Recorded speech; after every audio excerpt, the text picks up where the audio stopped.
करनी होती है पहले से उसका टाइम नोट कर लेता हूँ, ताकि शैतान धोखा दे तो मैं उसको बोलता हूँ नहीं इतना टाइम है मेरे पास। उससे मुझे प्लान करने में भी आसानी होती है। तो मैं आपकी खिदमत में भी ये अर्ज़ करूँगा, आप एक दफ़ा दुआए तवस्सुल पढ़ें, नोट कर लें कितनी देर लगती है। फिर कहीं भी आपको मौका मिले दुआए तवस्सुल पढ़ लें, शब जुम्मा है दुआए कुमैल पढ़ लें। पहले मैं देखता था ये आने जाने में, फिर कभी मसलन मजलिसों से फारिग होकर घर पहुंचा 12:30 बज रहे हैं मसलन, अब कहाँ दुआए कुमैल पढ़ पाऊँगा, बड़ी मुश्किल होती थी। फिर मैं सोचता था अभी यहाँ से वहाँ जाने में 25 मिनट लगेंगे, दुआए कुमैल पढ़ूंगा 20 मिनट लगते हैं, दुआए कुमैल क्यों ना पढ़ लूँ। तो इस तरह मैंने एडजस्ट करना शुरू किया, मैंने देखा बहुत बरकत मिलती है। तो आप अपने नोट कर लें हदीस किस्सा में कितनी देर लगती है, दुआए नुतबा में कितनी देर लगी, दुआए कुमैल में कितनी लगी, दुआए मसलन दुआए तवस्सुल में कितनी देर लगी। लेकिन शब जुम्मा कुछ एक्स्ट्रा काम ज़रूर करें, कोई एक दुआ ज़रूर करें, एक कोई तिलावत कुरान ज़रूर करें। ये शब जुम्मा अहले बैत से मुख्तस हो गई है। ये जो लोग अहले बैत से दूर हैं इनको शब जुम्मा का इतना नहीं पता है। हम कभी जब हज पे गए 2-3 दफ़ा तो 2 दफ़ा तो देखा, या उम्रे पे देखा, उनको शब जुम्मा की ज़्यादा सेंस नहीं है। तो ये मखसूस है अहले बैत अत्हार अलैहिस्सलाम के लिए। और हम लोग जब मरेंगे इंशाअल्लाह तो हम लोग टाइटल्स पे उठाए जाएंगे। मतलब शब जुम्मा के एहतराम करने वाले लोग कौन हैं, ये एक टाइटल होगा। ज़ियारत आशूरा पढ़ने वाले लोग कौन हैं, सदका देने वाले कौन हैं, नेकी करने वाले कौन हैं। हम लोग मोहताज होंगे इन टाइटल्स के, हमें ज़रूरत होगी उस वक्त।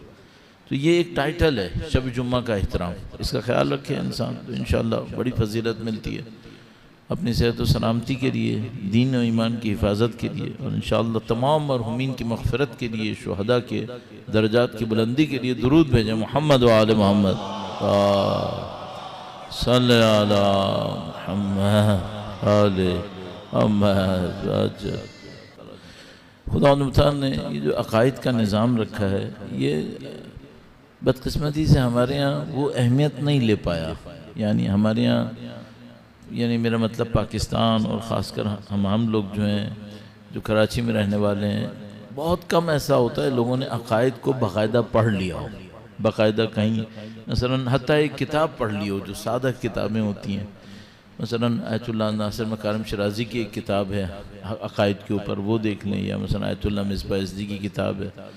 इस तरह सादी कोई चीज़ भी ज़रा कम पड़ी है, जिसकी वजह से एक खला हमारे यहाँ है अक़ीदे का, अखलाक का और अहकाम का। ये सब कनेक्टेड है। ये कनेक्शन या तो हमारे यहाँ अकायद की खबर ही नहीं है भी तो कनेक्शन नहीं है कि भाई ये कनेक्ट कैसे होगा। मसलन नमाज का अक़ीदा अमल के ऊपर कैसे असर डालेगा, नमाज के अक़ीदे में आखरत कैसे आएगी, आखरत का अक़ीदा सदक़ात व खैरात पे कैसे लेके आएगा। आपने देखा कि इमाम ने जब बयान फरमाए तो इमाम ने कहा कि बुख़्ल, लालच और बुज़दिली 3 अलहदा नफसानी बुराइयाँ हैं, लेकिन तीनों की बुनियाद खुदा पर बदगुमानी में है। ये कनेक्शन है अखलाक का और अकायद का। बदकिस्मती से हमारे माशरे में ये कनेक्शन तकरीबन गायब है, तकरीबन गायब। इसके नतीजे में बहुत बेज़ाहिर बाईमान शख्स बेईमानियाँ करता नज़र आता है। क्यों ऐसा है भाई? नमाज का पाबंद है, रोज़े का पाबंद है, लेकिन माशरे के अंदर जो किरदार उसका देखें, वो किरदार इतना तारीफ़ के काबिल नहीं है। तो क्यों ऐसा है? इसकी वजह यह कि इसने कनेक्शन डेवलप नहीं किया। ये समझ रहा है ये अलहदा फील्ड है, ये अलहदा है। एक तो ये जो बदबख्ती हमारे जहनों के अंदर पता नहीं किसने डाली है, दीन अलहदा है, दुनिया अलहदा है, ये पता नहीं किसने डाल दी। कैसे हो सकता है? क्या नाउज़ुबिल्लाह 2 खुदा हैं यहाँ पर? नाउज़ुबिल्लाह ताला एक ही तो खुदा है। जो खुदा दुनिया का है वही खुदा आखिरत का है। ये कैसे हो सकता है को फासिक को फाजिर संभालेंगे? ये नहीं हो सकता है। इस्लामी भी है और ममलकत इस्लामी में जो इस्लाम के नाम पे हो रहा है वो नहीं मालूम किसको मुंह दिखाने के काबिल छोड़ा है यहाँ पे। और इसी तरीके से हमारी बहुत सारी कौमियात के अंदर भी पता नहीं क्या कुछ होता रहता है। बहरहाल ये खुतबा इस एतबार से, ये मकतूब इस एतबार से बहुत अहम है कि इंसान इसको देख कर ये समझने की कोशिश करे हमें चाहिए क्या है। एक दफ़ा ये होता है, हम समझ रहे होते हैं जो चल रहा है यही सही था, और मुझे डर है कि अगर बोलने वाले नहीं बोलेंगे तो लोगों को यही लगेगा कि जो चल रहा है यही सही था, ये हरगिज सही नहीं था। और अब जुर्रत करके मैं अर्ज कर दूं, ये जो हम लोगों के यहाँ इस वक्त चल रहा है, जो हमारे यहाँ सेलिब्रिटीज़ का कल्चर चल निकला है, ये तो कतअन गलत है। ये हम लोगों ने, नहीं मालूम, नाम भी नहीं लेना चाह रहा हूँ, किन किन कल्चर से हमने ये सीखा है। कॉपी हो रहा है बिल्कुल, वही जो सेलिब्रिटीज़ का कल्चर है वो कॉपी हो रहा है हम लोगों के यहाँ दीन के नाम पे ऊपर, और ये तो बिल्कुल ही गलत हो रहा है। और इसकी गलती को हम 25 साल बाद, 30 साल के बाद देखेंगे, नाउज़ुबिल्लाह ताला एक ऐसी जगह पहुंचेगा, खुद हम लोग पनाह मांग कर वापस आएंगे। मुझे यकीन है हमें वापस आना पड़ेगा। इस जो मकाम इस पर हम पहुंच रहे हैं, और ये तो हमारी आंखों के सामने हुआ है। यानी मुझे याद है पहली दफ़ा जब किसी तंजीम ने कैसेट निकाली थी नौहों की, वो मुझे याद है, मेरी जवानी में थी। उसके बाद से ये जो कल्चर पहुंचा है यहाँ तक, अब आपकी आंखों के सामने है। तो इस वजह से मुझे नजर आ रहा है कि चंद सालों के बाद हमें वापस आना पड़ेगा। ये एक ऐसी जगह पहुंच रहा है कि नाकाबिल कबूल, नाकाबिल तहम्मुल जगह के ऊपर आ जाएगा, फिर हम वापस आएंगे। अल्लाह बेहतर करे कि जितनी जल्दी हो सके हम वापस आ जाएं, और वही जो हमारी अज़ादारी की सादगी थी, वही जो हमारी अज़ादारी का खुलूस था, वो हमें वापस नसीब हो जाए इंशाअल्लाह ताला। दुरूद भेजेगा मोहम्मद व आले मोहम्मद पर, सल्लल्लाहु अलैहि मोहम्मद। खुतबे के मकतूब के चंद जुमलात आपकी खिदमत में अर्ज हो चुके हैं। इस वक्त हम तकरीबन सफ़ा नंबर 760 के ऊपर हैं, 760 मेरे ख्याल में। एक बार फिर दुरूद भेजेगा मोहम्मद व आले मोहम्मद पर, सल्लल्लाहु अलैहि मोहम्मद आले मोहम्मद वअज्जिल फरजहुम। 761 761। और यहाँ पर हमने अर्ज़ किया था कि इमाम ने फरमाया कि तुम फौज का जिम्मेदार किसको बनाना, जिसको मैंने कल कहा था कि मसलन कमांडर इन चीफ कि क्या हो। अब देखिएगा ये, अच्छा, और इसको ये भी सोचेगा कि हमने इस पे अमल कैसे करना है और कहाँ करना है। बार इमाम ने फरमाया फौज का सरदार उसको बनाना जो अपने अल्लाह का, अपने रसूल का और तुम्हारे इमाम का सबसे ज्यादा खैर ख्वाह हो। ठीक, ताकत से क्यों नहीं शुरू किया?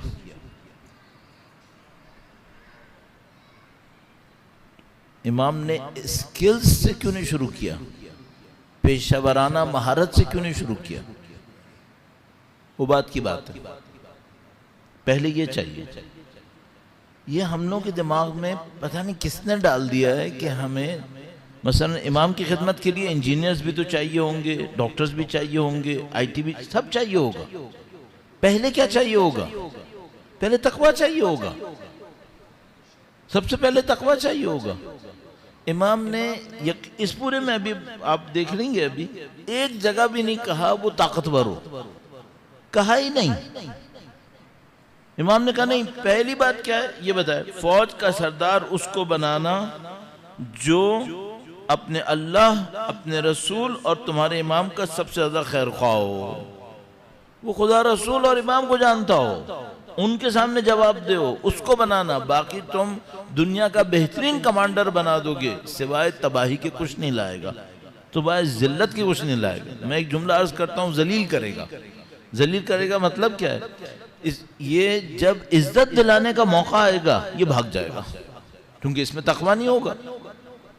जिस वक्त मौका मिलेगा कि आपके लिए इज्जत का सबब बने, ये कुर्बानी दे, ये सब छोड़ छाड़ के ऐसी जगह पे बेच के आएगा कि इंसान को समझ भी नहीं आएगा किस दीवार पे सर मारे, कहाँ बेच कर आ गया। ये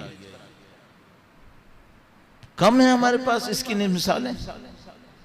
पाकिस्तान तो भरा पड़ा है माशाअल्लाह। और ये बात भी अर्ज करता चलूं, ईरान में भी हुआ है, इतनी एहतियातों के बावजूद हुआ है, सजाएं भी मिली हैं वहां पर, और उनको मिसाल के तौर पर कुछ को हैंग भी करना पड़ गया, यहाँ तक भी हुआ है। लेकिन बस पाकिस्तान में मुश्किल ये है कि वो उस वक्त शिकार होता है जब किसी बहुत बड़े शिकारी से टकरा बैठे, वरना वो शिकार नहीं होता, वरना वो बाइज्जत रहता है। उस दिन उसकी मुसीबत आती है, वो किसी ऐसे से टकरा गया जिससे नहीं टकराना चाहिए था, फिर उसकी मुसीबत आती है, फिर उसकी पोस्ट जाती है, ये होता है वो होता है, वरना सब चलता रहता है। इमाम ने फरमाया कि अल्लाह का रसूल का तुम्हारे इमाम का सबसे ज्यादा खैर ख्वाह हो, सबसे ज्यादा पाक दामन हो, सबसे ज्यादा मुत्तकी परहेजगार हो, कैरेक्टर हो उसके अंदर, सही है। इमाम ने फरमाया और बुर्दबारी में नुमाया हो। ये बुर्दबारी क्या सिफत होती है, ये अर्ज करता चलूं। दुरूद भेजेगा मोहम्मद वाले मोहम्मद पर, सल्ले अला मुहम्मद आले। जब किसी को शोबाजी का मौका मिले और शोबाजी ना करे, ये बुर्दबारी है। अच्छा, मेरे पास तो शोबाजी का मौका ही नहीं है भाई, तो मैं कहूँगा मैं बहुत बुर्दबार इंसान हूँ, क्योंकि आपको मौका ही नहीं मिला है, आपके पास कोई स्टेटस ही नहीं है। तो जब स्टेटस मिले और ना दिखाऊं, हाँ फिर बुर्दबारी है, फिर बुर्दबारी है। इमाम फरमाने तुम ऐसे नहीं देखना कि अभी देखने में तो सही लग रहा है, नहीं ये नहीं चाहिए, बुर्दबारी चाहिए। क्या, जब मैं इसको कमांडर बना दूंगा अब क्या करेगा ये, उस वक्त देखना पड़ेगा। उससे पहले तो सब सीधे होते हैं, जब नहीं होती ताकत तो क्या करते हैं, सब खामोश बैठे रहते हैं। जब ताकत मिलती है तो क्या करते हैं, फिर वो अपने सही पर पुर्जे दिखाते हैं कि वो अंदर से क्या है। इमाम फरमाए बुर्दबार इंसान को लाना, जो अपने आप को कंट्रोल करना जानता हो। बुर्दबारी के लिए क्या चीज शर्त है, कंट्रोल। जो खुदा को पहचानता हो वो बुर्दबार होगा, वरना नहीं होगा। वो जो मशहूर और मारूफ हदीस है, मैं कई दफा अर्ज कर चुका हूँ आपकी खिदमत में, कि इमाम के सामने कोई मांगने वाला आया, इमाम ने कहा इंसान के अंदर बड़ाई क्या होनी चाहिए, तो उसने इमाम ने कहा 3 सवाल पूछूंगा, तीनों के जितने सही जवाब दोगे उतना पैसा दूंगा। एक बोरी दिखाई, थैली, कहा इस थैली में पैसे हैं। कितने थे, मेरा ख्याल है शायद 8,000 या 10,000 की दिरहम की थी, बहुत थे। 10,000 दिरहम उस जमाने में घर आ जाते थे, बल्कि 2 घर आ जाएंगे शायद। तो वो इमाम ने कहा तुमसे 3 सवाल पूछूंगा, एक सवाल सही जवाब दिया 1/3 दूंगा, 2 सवाल सही जवाब दिए 2/3 दूंगा, तीनों सवाल सही जवाब दिए पूरी तहरी दे दूंगा। उसने कहा ठीक है मौला, ला हौला वला कुव्वत, आप पूछें। इमाम ने पूछा कि बताओ इंसान को खूबसूरती क्या चीज देती है, क्या चीज इंसान को खूबसूरत बनाती है। तो इसने कहा इल्मुन माअहू हिल्मुन, इल्म होना चाहिए, इल्म के साथ बुर्दबारी होनी चाहिए। अगर इल्म शोबाजी लाए इसकी कोई वैल्यू नहीं है। अगर इंसानों की खिदमत, अहले बैत का जिक्र, कुरान का इल्म, इल्म इरफान शोबाजी लाए, इसकी कोई हैसियत नहीं है। उसने कहा इल्मुन माअहू हिल्मुन। इमाम ने कहा बिल्कुल सही कहा, एक सवाल सही हो गया। फिर इमाम ने फरमाया कि अगर ये ना हो तो क्या हो, इल्मुन माअहू हिल्मुन ना हो तो क्या हो। उसने सब्र किया और ये जवाब दिया, कहा मालुन माअहू मुरुव्वत, माल हो जिसके साथ आंखों में शर्म हो। फिर दोबारा वही मामला है, माल की शोबाजी नहीं करे, फकीर को देखे तो शर्म आए उसको कि इसके पास नहीं है और मेरे पास है और मैंने नहीं दिया इसे, ये शर्म आए उसको। मालुन माअहू मुरुव्वा। इमाम ने कहा तुम्हारा जवाब सही है, इंसान को ऐसा होना चाहिए। फिर इमाम ने फरमाया अगर ये भी ना हो तो क्या हो। अभी तीसरा सवाल, तो उसने कहा कि फक्रुन माअहू सब्रुन, फकीर हो लेकिन साबिर हो, लोगों के सामने हाथ फैलाता ना फिरे, शिकवे शिकायत ना करे, अपनी इज्जत का ख्याल करे। फक्रुन माअहू सब्रुन। इमाम ने कहा सही कहा, तीनों सवाल सही हो गए। फिर इमाम ने एक बात कही, इमाम ने कहा अगर ये तीनों ना हो तो क्या हो। अब वो भी नहीं है, इल्मुन माअहू हिल्मुन, मालुन माअहू मुरुव्वा, फक्रुन माअहू सब्रुन, ये भी नहीं है। इसका मतलब क्या है, ना इसके पास इल्म है, ना माल है, ना हत्ता सब्र है। तो इमाम ने कहा फिर क्या हो इसके अंदर। तो वो जोश में आ गया, अरब पैसे तो उसको मिल गए थे बेचारे को, जोश में आया। उसने कहा मौला फिर आसमान से बिजली इस पे गिरे जला दे, इसमें कुछ नहीं है। फिर खतरनाक बात क्या है, इमाम ने नहीं कहा गलत कह रहे हो, इमाम भी मुस्कुराए। इमाम का मुस्कुराना क्या है, ताईद है कि हाँ ऐसा बंदा हमारे काम नहीं आने वाला। ये खतरनाक हिस्सा है कि इमाम मुस्कुराए। अगर बात गलत थी तो इमाम को कहना चाहिए था बात गलत है। अभी भी एक और पॉइंट है, इमाम मुस्कुराए, इसका मतलब है हाँ सील हो गई जगह। अब आपको और मुझे जिंदगी भर क्या ढूंढना है, तीन में से कोई एक कैटेगरी में आना है, या इल्मुन माहू हिल्मुन, या मालुन माहू मुरुवा, या फक्रुन माहू सब्रुन। इमाम फरमा रहे हैं कमांडर उसको बनाना जिसमें हिल्म हो, जिसमें बुर्दबारी हो। दुरूद भेजे मोहम्मद व आले मोहम्मद पर।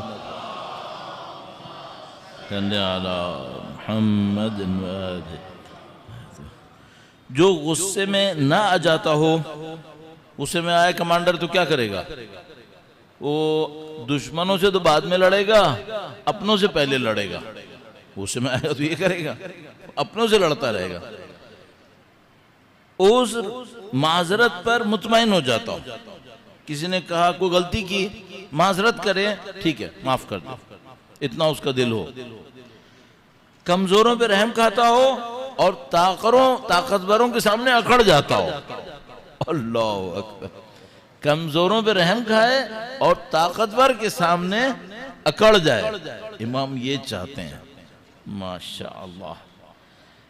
न बदखुई उसे जोश में लाती हो, न पस्त हिम्मती उसे बिठाती हो। यानी अपनी नुमाइश के लिए जोश में ना आए।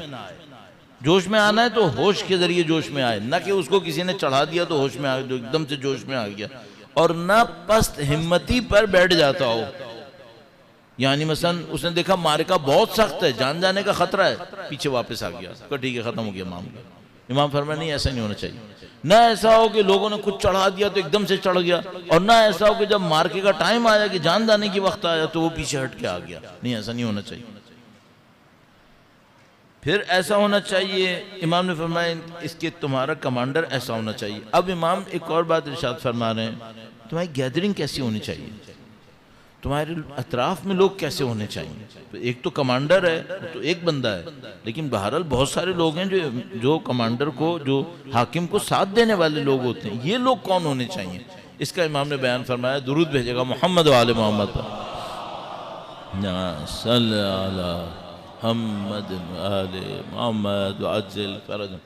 मुझे कल किसी ने बताया, और मैं कल भी जहन से निकल गया था, और कल ही मुझे पता चला कि यहाँ कोई बुक स्टॉल लगा हुआ है जिस पे बहुत सिलेक्टेड किताबें हैं, तो आप ज़रूर देख लीजिएगा। कल मुझे पता चला तो मैंने इनको तफसीर सूरह हमद रहबर मुअज़्ज़म की, रहबर मुअज़्ज़म ने सूरह हमद की एक तफसीर की थी, उसकी मैंने कुछ वॉल्यूम इनको दिए हैं। वो इत्तेफाक ये है कि अब कुछ ही रह गई हैं और वो इनके पास हैं, तो जिसको ख्वाहिश हो तो वो इनसे देख सकता है। और भी बता रहे थे किताबें, मैं भी इंशाल्लाह मजलिस के बाद एक दफ़ा जाके देखूंगा। और ये वो चीज़ है जो हमारे ख़त्म हो गई है, किताब पढ़ना और ये सब ख़त्म होता जा रहा है। तो बहरहाल कुछ लोग कंप्यूटर वगैरह के ऊपर पढ़ लेते हैं, मोबाइल वगैरह के ऊपर देख लेते हैं, PDF वगैरह, लेकिन बहरहाल फिर भी इंसान का दिल चाहता है एक किताब हो। मैं इसको बहुत आसानी से मोबाइल में भी ला सकता हूँ, लेकिन ये किताब मेरे पास तकरीबन 40 साल से है, मेरा दिल नहीं मानता मैं इसको छोड़ दूँ, तो फट गई सारी। लेकिन बहरहाल मेरा दिल इसमें अटका हुआ है, जैसे ये ठीक है, अब पता नहीं कितने वक्त ज़िंदा हूँ, तो चलो अब जितने साल ये चल रही है तो इसको चलाऊँ इंशाअल्लाह। दुरूद भेजें मोहम्मद व आले मोहम्मद पर। सल्ले अला मुहम्मद व आले मोहम्मद वअज्जिल फरज। मेरे पास काफ़ी वक्त से है, शायद छपी और पहले की है 12। अच्छा, इमाम फरमाने तुम्हें चाहिए, और फिर ऐसा होना चाहिए कि तुम बुलंद ख़ानदान, नेक घराने और उम्दा रिवायात रखने वालों, हिम्मत व शुजाअत और जूद व सखावत के मालिकों से अपना रब्त व ज़ब्त बढ़ाओ। इमाम फरमाने तुम्हारी एक गैदरिंग होनी चाहिए, तुम्हारे अतराफ़ में कुछ लोग होने चाहिए। इनमें क्या खासियतें होनी चाहिए, ये वो लोग हों जो हसब नसब के एतबार से अच्छे ख़ानदानों से हों। यानी एक दफ़ा होता है एक ऐसा ख़ानदान है जिसके बारे में मशहूर है नाउज़ुबिल्लाह कि ये बुरा ख़ानदान। इमाम कह रहे हैं वहाँ से मतलब अच्छे ख़ानदानों से लो, अच्छे ख़ानदानों से लो। और क्यों कह रहे हैं? ख़ानदान बुनियादी तौर पे अहम नहीं है, जो बाद में वस्फ़ है वो अहम है। ख़ानदान एक लिहाज से अहम होता है, वो क्या होता है कि उसकी तरबियत अच्छी जगह पे हुई है। बाकी बाज़ औक़ात हो सकता है कि कोई इंसान बहुत ही गलत जगह से निकल कर अच्छा निकल आए, ये हो सकता है, लेकिन औसाफ अहम है। इमाम ने फरमाया बुलंद ख़ानदान, बुलंद ख़ानदान का मतलब क्या लूँगा मैं? दोबारा एक बात कह रहा हूँ, हम रेसिज्म पे नहीं जा सकते। तो बुलंद ख़ानदान का मतलब क्या होगा? वो ख़ानदान जो नेकी के लिए मशहूर है। कुछ ख़ानदान दिखावे के लिए मशहूर नहीं होते, कुछ ख़ानदान दिखावे के लिए मशहूर हो जाते हैं, पैसे के लिए मशहूर हो जाते हैं। इमाम कह रहे हैं ये नहीं करो, उन ख़ानदानों से लो जो नेकी के लिए मशहूर है। बुलंद नेक घराने उम्दा रिवायात रखने वालों। उम्दा रिवायात का मतलब क्या है? वही मतलब है, यानी मसलन ये घराना है जिसके बारे में मशहूर है कि इसकी अज़ादारी पुरखुलूस है, ऐसे लोगों से रब्ता रखो। ये घराना है जिसके बारे में मशहूर है मिसाल के तौर पर कि ये गरीबों को खाना खिलाने में बग़ैर दिखावे के सरफहरिस्त होता है। हाँ ठीक है, अच्छी रिवायत, अच्छी रिवायतों से रखो। अल्लाह के नबी ने इस मामले में जो हमारे सामने स्टैंडर्ड रखा, और वो मशहूर व मारूफ वाक़या आपके ज़हन में है कि जब अल्लाह के नबी के सामने वो सरा लाए गए तो अल्लाह के नबी ने देखा कि हातम ताई की बेटी भी उनके दरमियान है।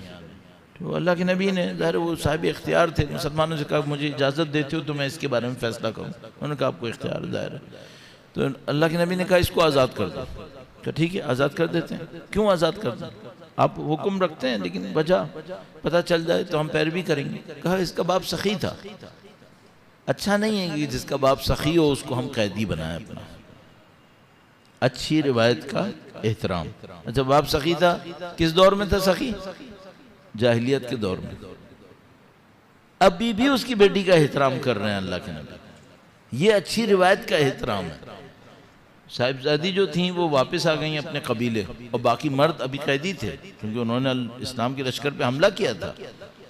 अदी कबीले ने, तय की ब्रांच ने, तो कबीले तय ने, तो जब वो वापस गई तो उनका जो सरदार था, जो हातम ताई का बेटा था, उसने कहा कि तुम कैसे वापस आ गई? मर्द तो अभी वापस नहीं आए।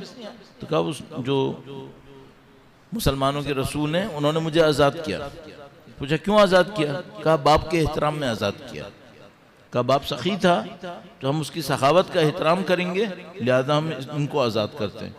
तो बेटे ने जैसे ये सुना कहने लगा ये नबी है, कहने लगा ये नबी है। अगर ये नबी नहीं होते तो ये मेरे बाप की सखावत का इतना एहतराम नहीं कर सकते थे। मेरे बाप की सखावत को पहचानने वाले कम लोग हैं जो समझते हो कि मेरे बाप ने क्या किया। इतना एहतराम किया कि दुश्मन को आज़ाद कर दिया। कहने लगा ये नबी है। कहा मैं जाता हूँ हाथ पे इस्लाम ले आता हूँ। ये आए फौरन अल्लाह के नबी के सामने, कहा हम दुश्मन थे, दुश्मनी ख़त्म, हम इस्लाम लाए। पूरा कबीला इस्लाम ले आया। जंग सिफ़ीन में ये अमीरुल मोमिनीन का बाजू था, यह अदी बिन हातिम अमीरुल मोमिनीन का बाजू था। और एक मौका ऐसा आया था सिफ़ीन में जब अमीरुल मोमिनीन तशरीफ़ लाए कूफा और कहा मैं कल जाऊंगा लश्करगाह, तो सिर्फ अदी का ख़ानदान खड़ा हुआ। उन्होंने कहा हम साथ देंगे, कोई नहीं आ रहा था। इतना इन्होंने साथ दिया था, इतना इन्होंने अहले बैत अतार के साथ दिया था। तो ये जो इमाम ने जुमला फरमाया ना, अच्छी रिवायतों से इंतखाब करो, अच्छी रिवायतें रखने वाले। दुरूद भेजेगा मोहम्मद वाले मोहम्मद,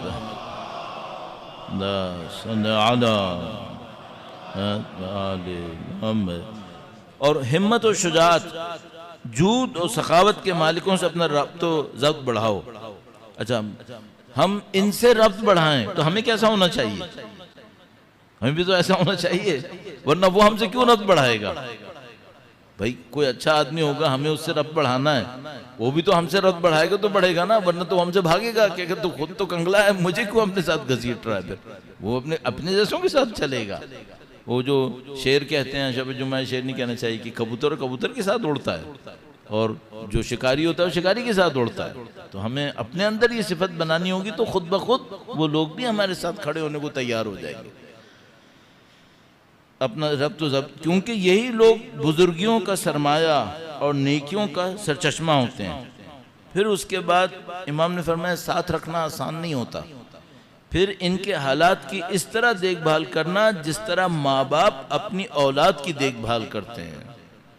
अगर एक बंदा अच्छा मिल जाए, अब इतना ख्याल करो जैसे औलाद का ख्याल करते हो। क्यों? एक मिला है, नहीं मालूम अगला मिलेगा या नहीं मिलेगा। ये कंगलों का जमाना है। एक अच्छा मिल जाए पकड़ के रखो, ऐसा ना हो कि ये भी हाथ से जाए फिर दोबारा कोई मिलेगा नहीं मिलेगा। इमाम फरमाते हैं इस तरह ख्याल करना जैसे माँ बाप अपनी औलाद का देखभाल करते हैं। अगर इनके साथ कोई ऐसा सुलूक करो जो इनकी तकवीयत का सबब हो तो इसे बड़ा ना समझना। बहुत बड़ा पॉइंट है, बहुत बड़ा पॉइंट है। फर्ज करें मेरा कोई दोस्त है, अच्छा आदमी है, बहुत अच्छा आदमी है, मैं भी चाहता हूं कि उसके साथ रहूं, मैं उसके साथ कोई नेकी करता हूं लेकिन उसके ऊपर जता देता हूं कि मैंने नेकी की थी। अब अगर वो बड़ा आदमी हुआ तो क्या करेगा?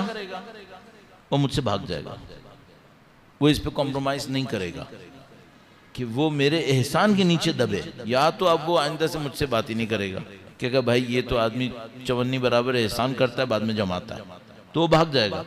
या फिर वो मेरे एहसान का बदला चुकाएगा और फिर मजीद मुझसे कोई राब्ता नहीं करेगा। तो इमाम फरमा रहे हैं कि तुम बच्चों की तरह देखभाल करना और उनके साथ कोई ऐसा सुलूक करो जो उनकी तकवीयत का सबब बने, तो उसे बड़ा ना समझना और अपने किसी मामूली सुलूक को भी कम न समझना। बाज़ औक़ात इंसान कहता है मैंने इतने बड़े वक्त इसका साथ दिया था, ये छोटा सा मसला है, इसको जाने दो। नहीं, ये नहीं करना चाहिए। इमाम फरमा रहे हैं बड़ी मुश्किल में साथ देना अलहदा है, छोटी मुश्किल में साथ देना वो भी अहम है। बड़े काम में साथ देना अलहदा है, छोटे काम में भी साथ दो। इमाम ने फरमाया कि अपने किसी मामूली सुलूक को भी गैर अहम ना समझना कि इसे छोड़ बैठो, क्योंकि इस हुस्न सुलूक से उनकी खैर ख्वाही का जज्बा उभरेगा, हुस्न एतमाद में इजाफा होगा और इस ख्याल से कि तुमने उनकी बड़ी ज़रूरतों को पूरा कर दिया था, कहीं उनकी छोटी ज़रूरतों से आंख बंद ना कर लेना। ये नहीं करना। बस आपने कहा मैंने इतने मुश्किल वक्त में साथ दिया था, अब एक जगह के ऊपर मैं दावत दे रहा था, नहीं बुलाया तो क्या हुआ? नहीं, ये नहीं है सही। ये छोटी छोटी बातें भी ख्याल करो कि उसको तुमने इज्जत देनी है, ना कि उसको बड़ा एहसान करने के बाद तुमने साइड में लगा दिया कि नहीं बस इतना बड़ा काम कर लिया वो खुद निपटेगा। नहीं, ये बात सही नहीं। आंख बंद ना कर लेना, चूंकि छोटी किस्म की मेहरबानी की बात भी अपनी जगह फायदे बख्श होती है और वो बड़ी जरूरत अपनी जगह अहमियत रखती है। और उसके बाद इमाम ने चंद जुमलात फौजी सरदार के बारे में दोबारा बयान करना शुरू किए। ये चंद जुमलात मैं आपकी खिदमत में अर्ज करता हूँ और इंशाअल्लाह ज़हमत तमाम करेंगे। दुरूद भेजेगा मोहम्मद व आले मोहम्मद पर।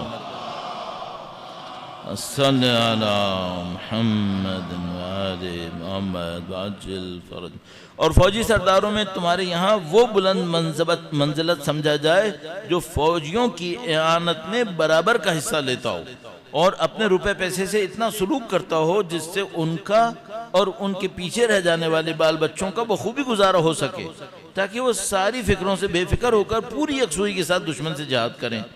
इसलिए कि फौजी सरदारों के साथ तुम्हारा मेहरबानी से पेश आना उनके दिलों को तुम्हारी तरफ बढ़ा देगा। इमाम फरमा रहे हैं कि तुम फौजी सरदार लो, उसके बाद ऐसा लेना कि जो मातहतों की ज़रूरतों को पूरा करना जानता हो। ऐसा ना हो वो अपने लिए सारे मफादात को जमा करता रहे और नीचे वालों की खबर ना ले, और फिर नीचे वाले तो बेचारे फिर महरूम रह जाएंगे। तो अच्छा, इससे मुझे क्या दर्स मिल रहा है? मुझे ये मिल रहा है कि अगर मैं कोई काम कर रहा हूँ और अपने मैनेजर्स को भर भर के तनख्वाह देता हूँ और मेरा मैनेजर मुझे कुछ ऐसी तरफ लेके जाता है कि नीचे वालों की मैं काटता रहता हूँ, इसका मतलब है ये बंदा खतरनाक है, ये बंदा खतरनाक है। मैं एक दफ़ा अब मैं ज़रा सा भी बोलने वाला था कि क्या वाक़या था, तो मुझे डर लगा कि मैं बिल्कुल किसी को पॉइंट आउट करवा दूंगा, इसलिए मैंने कहा रुक जाऊं, ऐसा ना हो गड़बड़ हो जाए। बहरहाल बस ऐसा नहीं होना चाहिए कि मेरा फ़ायदा निकल रहा है, मेरा मैनेजर अपनी जगह पे सही है, बाद में वो नीचे वालों की काट रहा है और मैं नहीं देख रहा कि बेचारे नीचे वाले तप रहे हैं और वो महरूमियत में फंस गए हैं। ऐसा नहीं होना चाहिए। अच्छा, जिनके बिजनेसेस वगैरह नहीं है उनके साथ ये कब होगा? उनके साथ होगा दोस्तों के अंदर। एक दोस्त को संभाल लिया है जो ताकतवर है, बाकियों की कोई परवाह नहीं है। खानदान में उसको संभाल लिया है जो खानदान में जरा रोब दबदबे वाला है, बाकियों को ठीक है जाने दो, कोई बात नहीं, ये गलती है। इंसाफ करना चाहिए और इंशाअल्लाह इन बातों पे अमल करना चाहिए। बाद में इमाम ने वो हिस्सा इरशाद फरमाया जिसमें माशरे में हाकिम को क्या करना चाहिए, ये हिस्सा मैं पहले अर्ज़ कर चुका हूँ आपकी खिदमत में। और उसके बाद कल जो आखिरी दिन होगा इस सिलसिले का, उसमें हम काजियों के बारे में अर्ज़ करेंगे, जो सफ़ा नंबर 763 पर है, 763 पर। दुरूद भेजेगा मोहम्मद व आले मोहम्मद, सल्ले अला मुहम्मद व आले मुहम्मद वअज्जिल फरज। अच्छा, जब हम आपके सामने ये पढ़ रहे होते हैं, ज़ाहिर घर से पढ़ के आते हैं तो कम से कम 3-4 दफ़ा तो पढ़ ही लेते हैं, थोड़ा बहुत दिमाग में रह जाता है। अच्छा, मैं क्या आपसे तवक्को करूं कि आप सिर्फ एक दफ़ा सुनेंगे और आपके दिमाग में रह जाएगा? नहीं भाई, कतअन नहीं रहेगा। तो फिर आपको क्या करना चाहिए? क्या आपको नहीं चाहिए एक दफ़ा घर जाके दोबारा पढ़ लें इसको, तो आपके जहन में भी रह जाए कि इमाम ने क्या फरमाया था। सही। तो मेरा अपने ख्याल है आप इस पे इक्तिफा ना करें कि आप मजलिस में थे, एक दफ़ा घर चले जाइए। मैं रोज़ाना 2 सफ़े मुश्किल से आगे बढ़ा रहा हूँ, सही, ये 2 सफ़े आप पढ़ लिया करें। और अगर मिसाल के तौर पर अब चूँकि कल फिर वीकेंड होगा इंशाअल्लाह, तो जुम्मा होगा, तो फिर उसके बाद फिर आपके वीकेंड्स आएंगे, तो कल बड़ा अच्छा मौका होगा कि आप मिसाल के तौर पर आखिरी इस सिलसिले की मजलिस भी होगी कि आप इस मकतूब को शुरू से एक दफ़ा कल, जब भी 2 दिन आपके पास वीकेंड के हैं, इसमें आप इसको दोहरा लें ताकि इंशाअल्लाह जहन के अंदर बैठ जाए। हमारे यहाँ जो तालिब इल्मी होती है, दीनी तालिब इल्म, उनके यहाँ एक जुमला मशहूर होता है, वो कहते हैं अद्दरसु हरफुन व तकरारो अल्फुन, कि दर्स एक दफ़ा सुनना एक हर्फ है, लेकिन अगर रिपीट हो जाए तो 1000 है। तो कहते हैं अद्दरसु हरफुन व तकरारो अल्फुन, रिपीट हो जाए तो फिर बैठता है दिमाग में। तो आप ज़रूर इसको रिक्वेस्ट करूंगा मैं, ज़रूर पढ़िएगा, सुनने पे इक्तिफा नहीं कीजिएगा। सुनने में मेमोरी इतनी शार्प नहीं होती। हम लोग अरब नहीं है जो एक दफ़ा सुनते थे शेर याद हो जाते थे उनको, हम लोग ऐसे नहीं है, हमें कुछ देखना भी होता है। तो आप ज़रूर पढ़िएगा और इंशाअल्लाह इस मकतूब से जितना भी हम फ़ायदा हासिल कर सकते हैं हासिल करें। दुरूद भेजेगा मोहम्मद व आले मोहम्मद, मा सल्ले अला मुहम्मद वअज्जिल फरज। शब जुमा और शब मग़फ़िरत है, शब रहमत है। मैं यहाँ पे आपके सामने कहूँगा शब मग़फ़िरत है, शब रहमत है, फिर नहीं मालूम मैं रात में क्या करूँगा, ज़ाया करूँगा नहीं करूँगा, लेकिन मैं अपने जहन में सोचता हूँ कि कम से कम जिक्र कर दूँ ताकि खुदा इंशाअल्लाह शब जुमा को अहमियत देने वालों में हमें करार फरमाए।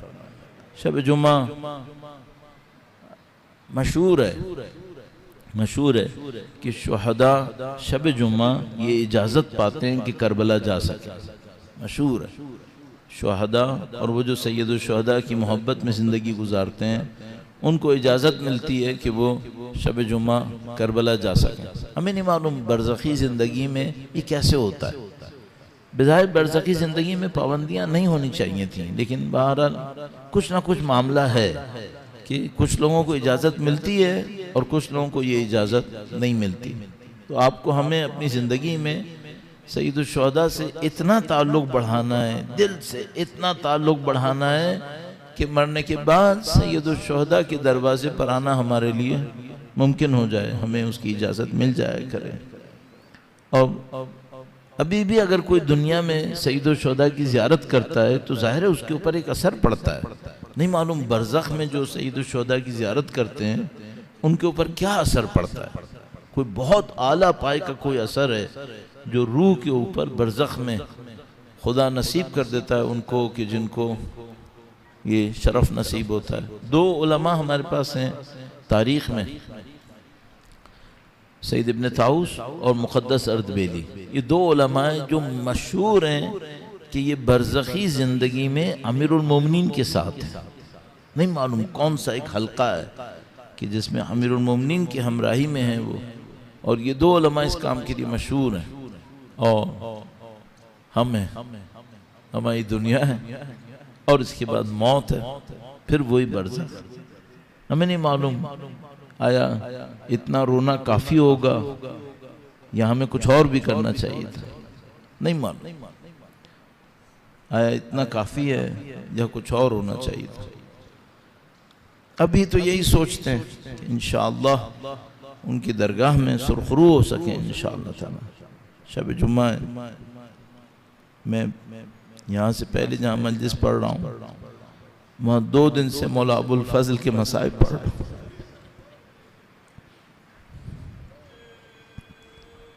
अच्छा है, शब जुम्मा मौला अबुल फजल के मसाइब।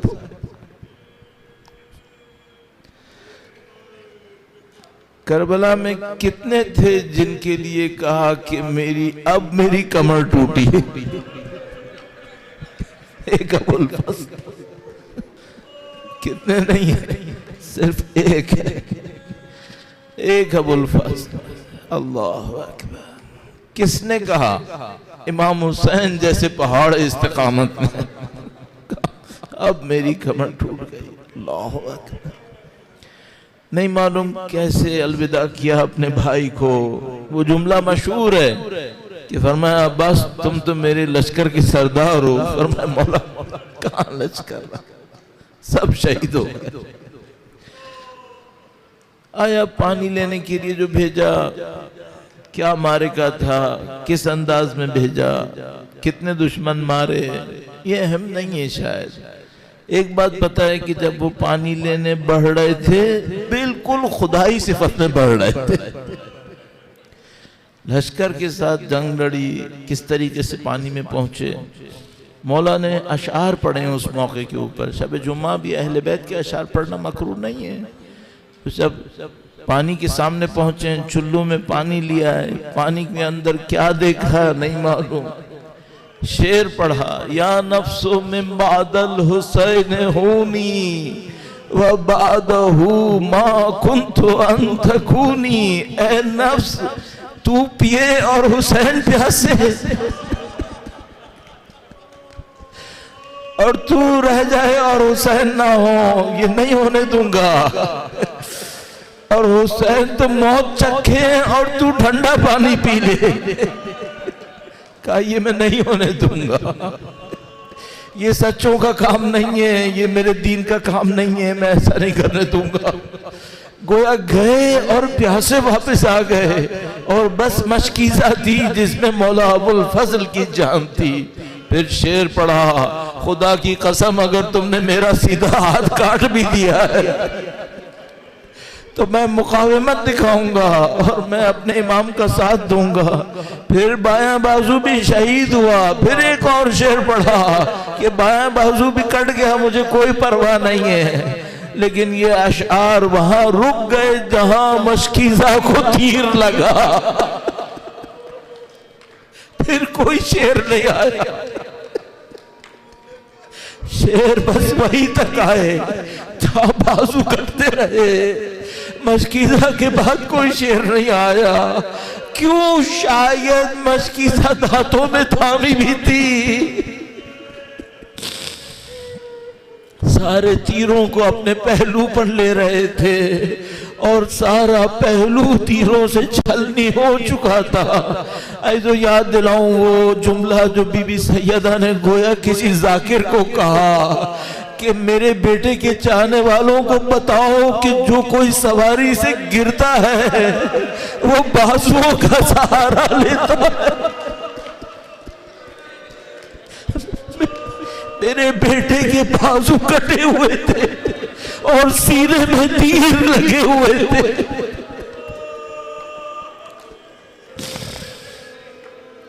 बड़ा अजीब मुकावमत का लम्हा मौला अबुल फजल अब्बास के ऊपर।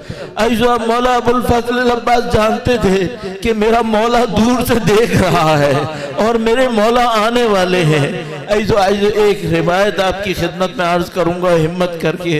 हमारे पास एक रिवायत मौजूद है और आप जानते हैं मैं बिला किसी सनद के पर नहीं पढ़ना चाहता हूँ, लेकिन हमारे पास रिवायत मौजूद है, चाहे सनद में थोड़ी सी कम है लेकिन रिवायत मौजूद है। रिवायत क्या कहती है? रिवायत कहती है कि अबुल फजल की आंख में एक तीर लग गया था।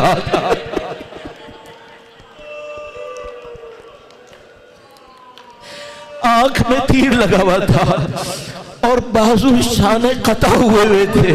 और अबुल फजल दो वजह से चाहते थे कि तीर आंख में ना रहे। एक तो कि अपने मौला को नहीं दिखाना चाहते थे कि फिर तीर इमाम हुसैन को निकालना पड़ता। दूसरा शायद अपने मौला का दीदार चाहते थे।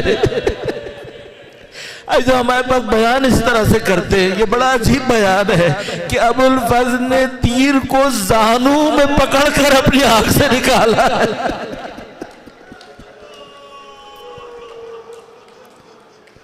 नहीं मालूम ये मुकावमत क्या है, ये इस्तिकामत क्या है जो मौला अबुल फजल ने दिखाई है।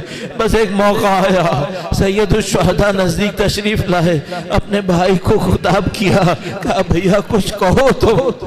बस इतना कहा, मौला मैं पानी नहीं ला सका हूं, लाशा मेरा लेके नहीं जाइएगा। मौला ने अपने भाई का वादा किस हिम्मत से पूरा किया होगा। ये कोई भाई जानता होगा जो अपने भाई का लाशा छोड़कर जा रहा हो। सैयद शुहदा लाशा छोड़कर चले गए। अब मैं कहूंगा एक वो लम्हा था ना जब अली अकबर ने बीबियों से खेमे में अलविदा किया था। अब एक लम्हा आया है, इमाम हुसैन को खेमों में आकर बताना है अब्बास क्यों नहीं आए। बड़ा अजीब लम्हा है।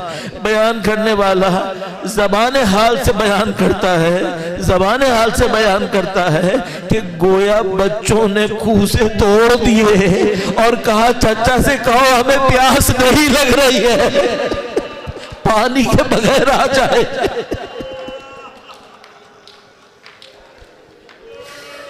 अला लानतुल्लाह अलल कौमिज़ ज़ालिमीन